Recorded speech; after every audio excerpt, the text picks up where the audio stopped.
नमस्कार दोस्तों, HRDIS में आप सभी का स्वागत है। आप सभी लोग कैसे हैं? आई होप आप सभी लोग अच्छे होंगे। देखिए, अगर आप लोग चैनल पर नए हैं तो प्लीज़ चैनल को लाइक, शेयर एंड सब्सक्राइब कर दें ताकि सभी अपडेट आप तक सबसे पहले पहुंच सके। देखिए, आज की जो गुड न्यूज़ है वो यही है कि अब आयोग ने, यूपीपीसीएस ने ये क्लैरिफिकेशन दे दिया है कि जो आपका नोटिफिकेशन है वो दरअसल कब तक आएगा। तो अब जो सारी बाधाएँ थी आपकी वो ख़त्म हो चुकी हैं, यानी कि जो आपका नोटिफिकेशन है वो अक्टूबर माह के फर्स्ट वीक में आ जाएगा, यानी कि अक्टूबर के फर्स्ट वीक में आ जाएगा। तो अब दिक्कत कुछ नहीं है। अब बस ये है कि अब आपको सिर्फ़ और सिर्फ स्टडी करनी है, इसके अलावा कुछ भी नहीं करना, कोई दिमाग आपको नहीं लगाना है, ठीक? तो चलिए फिर आज बिना देरी किए हुए आज का सेशन स्टार्ट करते हैं और देखते हैं कि आज के इस सेशन में क्या-क्या है। तो देखिए, कल जो हमने पढ़ा था, कल हमने क्या पढ़ा था? कल हमने पढ़ा था दरअसल कोरल रीफ पढ़ा था। कोरल रीफ के अलावा हमने कोरल ब्लीचिंग पढ़ा था, ठीक। और इसके अलावा हमने पढ़ा था जो आपकी आर्द्र भूमियाँ होती हैं, यानी कि जो वेटलैंड्स होते हैं वो पढ़ा था, और रामसर कन्वेंशन पढ़ा था कि कब लागू हुआ था, कब आया था, और कोरल ब्लीचिंग क्या होती है, कोरल रीफ क्या होते हैं। तो ये 3 सेशन हमने कल पढ़े थे। आज हम थोड़ा सा सेक्शन कल वेटलैंड्स वाला बच गया था, तो उसमें से एक छोटा सा टॉपिक था कि मॉन्ट्रेस रिकॉर्ड क्या होता है, ठीक। तो ये दरअसल जो मॉन्ट्रेस रिकॉर्ड होता है ये रामसर स्थल के अंतर्गत ही आता है। और मॉन्ट्रेस रिकॉर्ड क्या होता है ये समझते हैं परिभाषा से कि इसके अंतर्गत अंतर्राष्ट्रीय स्तर की उन आर्द्र भूमियों यानी कि वेटलैंड यानी कि दलदली भूमियाँ, उन आर्द्र भूमियों को सूचीबद्ध किया जाता है जिनमें मानवीय अतिक्रमण और पर्यावरणीय प्रदूषण के कारण पारिस्थितिकीय संकट उत्पन्न हो गया है, ठीक। यानी कि मॉन्ट्रेस रिकॉर्ड में अगर कोई प्लेस होगा, ठीक, तो वहाँ पर ऐसी चीज़ होगी कि यानी कि इस प्लेस पर वो आर्द्र भूमियाँ हैं, वो वेटलैंड हैं जहाँ पर इनके इस पूरे वेटलैंड पर यानी आर्द्र भूमि पर संकट गहरा गया है। तो जैसे IUCN आपने सुना होगा, international union for conservation and nature and natural resources, IUCN होता है ना। तो उसके IUCN के अंतर्गत हम क्या करते हैं, उन जीव जंतुओं को रखते हैं जो कि विलुप्त प्राय की श्रेणी में है, या इंस्टेंट वगैरह होने वाली हैं, या हो चुकी हैं। उसी तरीके से जो मॉन्ट्रेस रिकॉर्ड होता है उसके अंतर्गत क्या रखते हैं, मॉन्ट्रेस रिकॉर्ड वे आर्द्र भूमियाँ होती हैं जिन पर किसी भी मानव की गतिविधियों के कारण या किसी अन्य गतिविधि के कारण वो स्थान जो है, यानी कि वो जो वेटलैंड है और वो आर्द्र भूमि क्या हो गया है, वो खतरे में है, ठीक। यानी कि वहाँ पे बायोडाइवर्सिटी वगैरह बहुत कम हो गई है। तो ये दरअसल मॉन्ट्रेस रिकॉर्ड होता है और ये रामसर स्थल के अंतर्गत ही आता है। तो ये छोटा सा टॉपिक कल बच गया था, वो आज हमने आपको बता दिया है। चलिए, अब जो न्यू टॉपिक है वो है आपका मैंग्रोव जो होते हैं, मैंग्रोव पारितंत्र यानी कि मैंग्रोव इकोसिस्टम जो होता है वो क्या होता है, मैंग्रोव फॉरेस्ट वगैरह होते हैं और मैंग्रोव प्लांट्स क्या होते हैं। बहुत ज़्यादा इंपॉर्टेंट टॉपिक है, अगर आपके प्री के एग्ज़ाम के तो जरूरी है ही है ये, और आपके प्री के साथ साथ में आपके मेंस की परीक्षा के लिए भी इम्पॉर्टेंट है आप चीज़, तो ध्यान रखिएगा। चलिए समझते हैं कि मैंग्रोव क्या होते हैं। तो मैंग्रोव जो होते हैं सामान्यतः वे वृक्ष होते हैं जो उष्णकटिबंधीय और उपोष्णकटिबंधीय क्षेत्रों के तटों, ज्वारामुखों, लैगून, पंख जमाओं में विकसित होते हैं, ठीक है। तो ये एक तरीके से खासकर वृक्ष होते हैं। साथ ही साथ ये ताज़े यानी कि फ्रेश वाटर और खारे यानी कि सलाइन वाटर दोनों में उगते हैं, ठीक है। कोई कोई कहता है कि ये केवल ताज़े पानी में उगते हैं, तो ऐसा नहीं, ये खारे पानी यानी कि जो अल्कलाइन अगर वाटर होगा आपका तो वहाँ भी उगेंगे, और जो फ्रेश वाटर बॉडी जो होगी वहाँ पर भी उगेंगे, और इनकी बहुत ज़्यादा इम्पोर्टेंस होती है। तो आइए इसको समझने का थोड़ा सा प्रयास करते हैं। अब देखते हैं कि क्लासिफिकेशन ऑफ मैंग्रोव यानी कि इसका वर्गीकरण कैसे करेंगे हम, ठीक। तो इसे दरअसल हम 3 टाइप्स में इसको हम डिवाइड कर देंगे। क्लासिफिकेशन की अगर बात करें तो सबसे पहले जो होगा वो होगा आपका लाल मैंग्रोव, दूसरा होगा काली मैंग्रोव, और फिर सफ़ेद मैंग्रोव, और फोर्थ आपका है बटनवुड मैंग्रोव, ठीक। आइए एक एक करके समझने का प्रयास करते हैं कि क्या है। देखिए, नोट्स अगर आप चाहें तो इसको थोड़ा थोड़ा नोट करके चलिए मेरे साथ साथ में, ताकि आपको दिक्कत ना हो। बुक्स पढ़ेंगे तो बुक्स में बहुत सारी चीज़ पॉइंट्स दे रखे होते हैं, हम आपको उतना बताएंगे जो आपके लिए इंपॉर्टेंट होता है, बस उतने बताएंगे, ज़्यादा दिमाग लगाने की आवश्यकता नहीं है, ठीक है। अदरवाइज़ बुक्स में उलझ जाएंगे आप लोग। तो उतना ही कर रहा हूँ जितना आपके लिए आपके एग्ज़ाम के लिए इम्पॉर्टेंट है। तो सबसे पहले जो लाल मैंग्रोव है वो क्या होते हैं, ये बहुत अधिक खारे पानी को सहन करने की क्षमता रखते हैं, यानी कि अंदर वो पावर होती है। लाल जो मैंग्रोव होंगे वो रेड मैंग्रोव के अंदर जो आपका खारे जो पानी होता है, यानी कि अल्कलाइन जो वाटर होगा उसको ये फेस कर लेते हैं, ठीक। तो ये लाल मैंग्रोव होते हैं। काली मैंग्रोव होते हैं, यानी कि जो ब्लैक मैंग्रोव होते हैं वो भी इसके अंदर भी खारे पानी को सहन करने की क्षमता ज़्यादा होती है। ठीक है, ये चीज़ ध्यान रखना, इससे ज़्यादा होती है। इसके अलावा इसमें क्या होता है कि इसमें विशेष प्रकार की श्वसन जड़ें होती हैं जो दलदल वाले पौधों में होती हैं।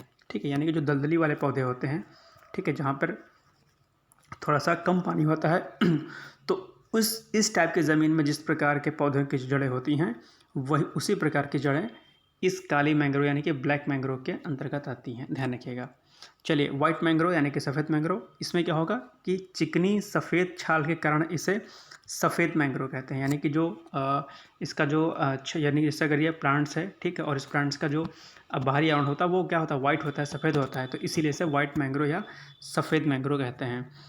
पत्ती व जड़ें विशेष प्रकार की बनावट की भी इसमें होती हैं, ये चीज़ भी आपको ध्यान रखनी है सफ़ेद मैंग्रोव यानी कि वाइट मैंग्रोव के अंतर्गत। फोर्थ आपका बटनवुड मैंग्रोव है। ये क्या होता है, ये झाड़ी के आकार के पौधे होते हैं। ठीक, क्या होते हैं, झाड़ी के आकार, यानी कि ये इसमें जो है प्रॉपर प्लांट्स आपको नहीं दिखेगा, ये झाड़ी नुमा पौधा होगा। कौन, बटनवुड मैंग्रोव। ठीक है, इसका नाम इसके लाल भूरे रंग के तिकोने फल के कारण होता है। ठीक, यानी कि जो बटनवुड मैंग्रोव होता है इसका नाम क्यों पड़ता है, क्यों पड़ा है बटनवुड, क्योंकि इसके जो फल होते हैं, फ्रूट्स होते हैं, वो क्या होते हैं, रेड एंड ब्राउन कलर के होते, कोने टाइप के होते हैं, इस टाइप के कुछ होते हैं। ठीक, तो इसलिए ये कलरफुल होते हैं, ब्राउन और किससे, रेड कलर के, तो इसीलिए इसको बटनवुड मैंग्रोव कहते हैं। तो ये आपका जो क्लासिफिकेशन है ध्यान रखिएगा, आपके मेंस के लिए और प्री के लिए इंपॉर्टेंट है। कोई सा एक पूछ लेगा या फिर मेंस में आपका मैंग्रोव फॉरेस्ट का क्लासिफिकेशन पूछ लेगा। ठीक, और इसके अलावा अगर बात करें तो कुछ जो भारत में अगर कुछ वनस्पतियाँ जो मैंग्रोव हैं वो लिस्ट में दी हुई हैं, आप लोग इसको देख लीजिएगा। जैसे कि पश्चिम बंगाल में आपका सुंदरवन है, उड़ीसा में भितरकनिका, महानदी, स्वर्णरेखा, देवी, भामरा, कच्छ वनस्पति, ये सब चीज़ें दे रखी हैं। इसी के अंतर्गत फिर आंध्र प्रदेश में आपका कोरिंगा है, पूर्वी गोदावरी कृष्णा का एरिया, तमिलनाडु में फिर पिछवरम है, मुथपेट, रामनद, तो ये कुछ लिस्ट इसकी दी हुई है, आप लोग इसको देख लीजिएगा। अक्सर एग्ज़ाम में पूछ लेता है कि कौन सा, जैसे कि गुजरात में कौन सा मैंग्रोव है, तो कहाँ पाया जाता है, तो कच्छ की खाड़ी और खंबाती खाड़ी, ये अक्सर एग्ज़ाम में गुजरात वाला पूछ लेता है, इंपॉर्टेंट है, ध्यान रखिएगा। ठीक है, तो ये कुछ दे रखा है, इसको आप लोग एक बार नोट कर लीजिएगा और याद कर लीजिएगा। ठीक, चलिए अब बात करते हैं हम थोड़ा सा और दूसरी तरफ कि इसका जो इम्पोर्टेंस होता है, यानी कि मैंग्रोव का जो महत्व होगा वो क्या होता है। तो ये इंपॉर्टेंट है, शॉर्ट नोट्स में इसके एग्ज़ाम में आपके पूछ सकता है और प्री में भी पूछ सकता है, प्री की परीक्षा में भी। तो सबसे पहले ये भोजन के स्रोत होते हैं, यानी कि खाद्य पदार्थ के रूप में, फूड मटेरियल के रूप में इसका उपयोग किया जाता है। ये जड़ शोधक होते हैं। जड़ शोधक क्या होते हैं कि जैसे कि इसकी जो जड़ें होती हैं, ये अगर माना कि आपका लैंड एरिया है और ये आपका प्लांट्स लगे हैं, मैंग्रोव लगे हैं, तो इसकी जो जड़ें होती हैं, इनकी जड़ों में क्या होता है दरअसल कि शंख मछली और क्या कहते हैं स्पंज चिपके होते हैं इनकी जड़ों में। तो ये जो चिपके होंगे शंख मछली और पंज, ये क्या करेंगे, जल को शोधित कर देते हैं, यानी कि इसको प्यूरीफाई कर देते हैं, और प्यूरीफाई करने के बाद फिर जो है इसको समुद्र में छोड़ते हैं। तो क्या होता है कि वाटर बॉडी में जो सी आपका होता है उसमें फ्रेश वाटर एक तरीके से आता है, जल को शोधित कर देते हैं, प्यूरीफाई कर देते हैं। तो ये खास बात होती है इसकी। इसके अलावा ये यूवी रे से बचाते हैं, जो कि सबसे मोस्ट इम्पॉर्टेंट है मैंग्रोव फॉरेस्ट का। ठीक है, इसके पत्तियों में क्या होता है, लेवोनाइट पाया जाता है, एक तत्व होता है लेवोनाइट, एक एलिमेंट होता है। और ये जो लेवोनाइट होता है, ध्यान रखिएगा, ये बहुत इंपॉर्टेंट पॉइंट है। तो मैंग्रोव जो फॉरेस्ट होते हैं, मैंग्रोव जो प्लांट्स होते हैं, उसमें लेवोनाइट एक एलिमेंट्स यानी कि तत्व पाया जाता है। और ये क्या करता है, ये सनरेज यानी कि सूर्य की किरणों में जो यूवी रेज होते हैं, अल्ट्रावायलेट रेज जिसे बोलते हैं, पराबैंगनी किरणें जिसे बोलते हैं, उनसे क्या करते हैं, हमारी रक्षा करती है। इसके अलावा ये क्या काम करता है, हरित गृह प्रभाव को भी कम करता है, यानी कि ग्रीन हाउस इफेक्ट जो आपका होता है। ठीक है, ये इसके वायु में जो इसका जो कार्बन की जो प्रेजेंस होती है, यानी कि जो वायु में जो आपके कार्बन प्रेजेंट होता है, उसको स्थिरीकरण करता है। कौन, मैंग्रोव फॉरेस्ट। तो मैंग्रोव फॉरेस्ट क्या काम करेगा कि जो आपके वायु में जो कार्बन की क्वांटिटी होगी, उस क्वांटिटी को क्या करेगा, स्थिरीकरण कर देगा, कांस्टेंट कर देगा। और इससे क्या होगा, आपका जलवायु परिवर्तन यानी कि जब आपका क्लाइमेट चेंज है वो नहीं होगा। तो ये इसका इंपॉर्टेंस है। इसके अलावा बाढ़ नियंत्रण में भी ये सहायक होता है, यानी कि इसको रोकता है। तो ज्वारीय लहरें जो होती हैं, भारी वर्षा होती है, भारी वर्षा होगी तो क्या होगा कि लहरें बहुत तेज़ी से उठेंगी और बहुत बड़ी मात्रा में तटों पर क्या आएगा, पानी आएगा। तो जब पानी आएगा तो जो मैंग्रोव फॉरेस्ट होते हैं ये क्या करते हैं, तटों को कटने से बचा लेते हैं, यानी कि और लहरों की स्पीड वगैरह भी कम रहती है। तो ये इसका बड़ा फ़ायदा है।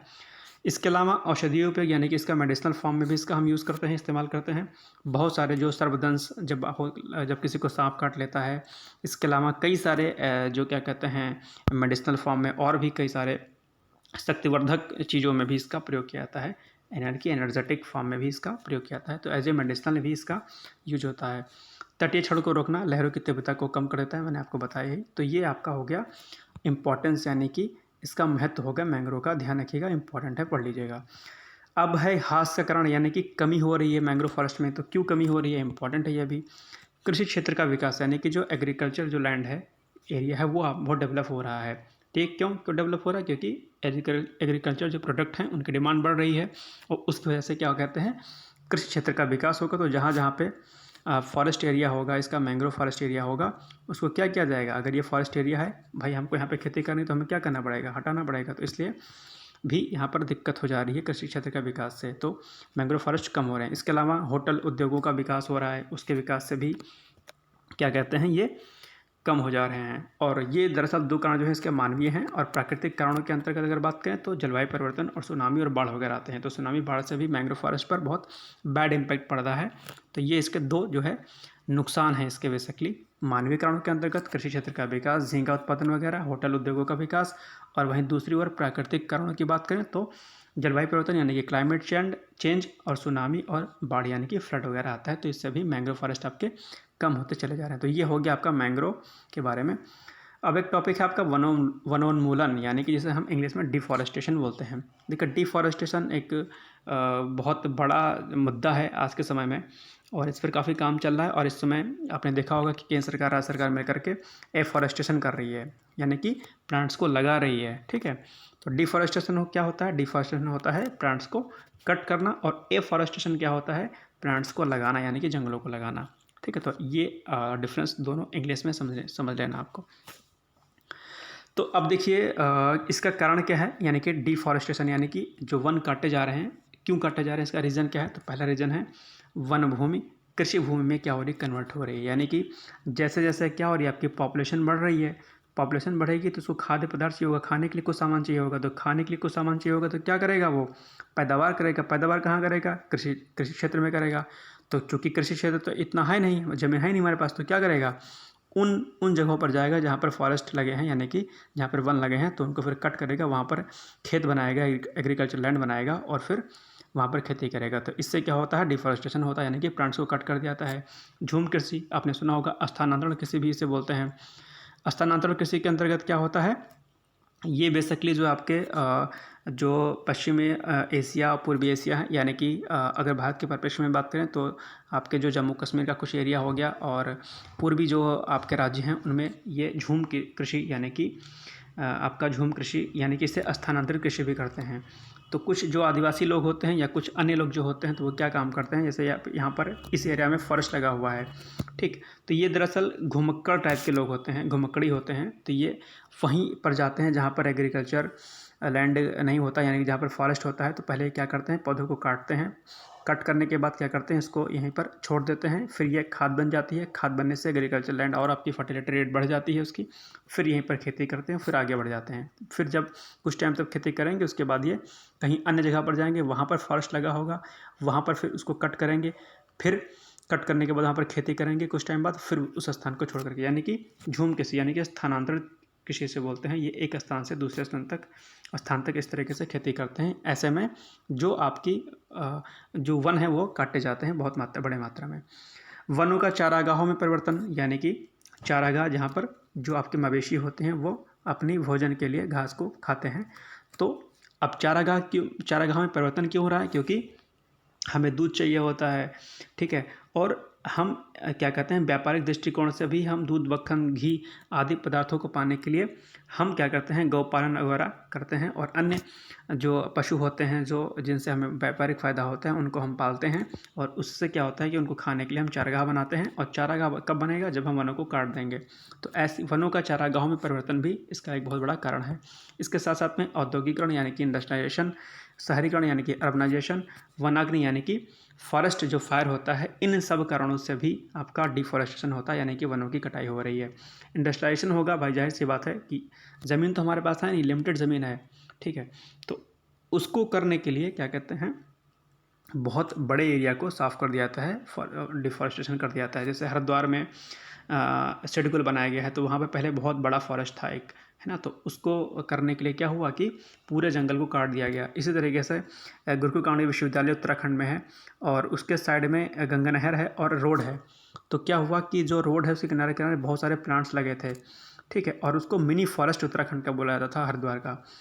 तो क्या हुआ, उसके बाद फिर मेरठ और जो क्या कहते हैं देहरादून हाईवे बना, और उसके वजह से क्या हुआ कि जो सड़क किनारे किनारे जो प्लांट्स लगे थे, चौड़ा करने के चक्कर में सड़क को, उसको काट दिया गया। यानी कि और उसमें बहुत बड़ी बायोडाइवर्सिटी भी थी, छाया भी रहती थी, लेकिन सिर्फ और सिर्फ रोड कंस्ट्रक्शन की वजह से प्लांट्स को कट कर दिया गया, तो डिफॉरेस्टेशन हुआ। तो इस तरीके से विकास के नाम पर, या यूँ कहें कि विकास करने की वजह से ये चीज़ें दिक्कत हो रही हैं। शहरीकरण, वनाग्नि वगैरह भी इसका बहुत बड़ा कारण है, ध्यान रखिएगा। प्रभाव से क्या होता है डिफॉरेस्टेशन का, तो डिफॉरेस्टेशन यानी कि वनोन्मूलन, यानी कि वनों को काटने से इसका प्रभाव बहुत व्यापक स्तर पर पड़ता है। कहीं कहीं त्वरित पड़ता है, कहीं कहीं पर थोड़ा लंबे समय के बाद दिखाई देता है। जैसे कि जलवायु परिवर्तन, इस टाइम क्लाइमेट चेंज बहुत बड़ा मुद्दा है, और डिफॉरेस्टेशन इसका सबसे बड़ा कारण है, क्योंकि ऑक्सीजन लेवल कम होता चला जा रहा है, और बहुत सारे नुकसान इससे हैं। तो आजकल आप दूर देखते हैं ना, ग्लोबल वार्मिंग एंड ऑल, ये सब चीज़ें क्लाइमेट चेंज का ही पार्ट है। चाहे वो जो डिप्रेशन हो आपका, चाहे भी कुछ अन्य कारण हो, वो जलवायु परिवर्तन के अंतर्गत ही आता है। मृदावर्धन यानी कि सॉइल इरोजन बहुत होता है। जो जड़ें होती हैं मिट्टी को क्या होती हैं, कटने से रोकती हैं, ठीक है। तो जब पेड़ ही नहीं रहेंगे तो क्या होगा, मिट्टी का कटाव होगा। मिट्टी के कटाव होने से क्या होगा कि पूरी मृदा अपरदित हो जाएगी, यानी कि इरोजन उसका हो जाएगा। तो ये बड़ा कारण है। इसके अलावा फ्लड आता है, बाढ़ भी स्थिति आती है, ठीक है, ये एक बहुत बड़ा कारण है। और जैव विविधता यानी कि बायोडाइवर्सिटी में कमी आती है। जो आपका जो फॉरेस्ट होते हैं, फॉरेस्ट में क्या होता है कि बहुत सारे जीव जंतु, पेड़ पौधे, झाड़ियाँ होती हैं, यानी कि वहाँ पर बायोडाइवर्सिटी बहुत रिच होती है, जैव विविधता बहुत रिच होती है।